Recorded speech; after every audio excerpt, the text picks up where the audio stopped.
Hi guys, I hope you're doing well. As for today, my mom will cook the most affordable and easiest Pancit Bam-i recipe that even grade school child can follow.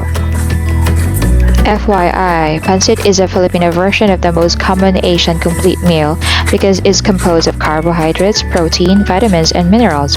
As a custom, Filipinos cook pancit on birthdays or wedding occasions because it symbolizes longevity or a long life and long-lasting relationship.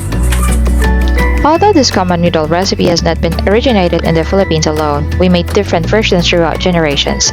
We have pancit bihon, pancit canton, lume, mami, pancit miswa, pancit sutanghon, pancit bam-i, lapas pachoy, pancit palabok, pancit puko, pancit bato, pancit puti, pancit habhab, pancit malabon, pancit miki gisado, pancit pusit, and many others that I haven't tasted yet. I hope you'll enjoy watching this video.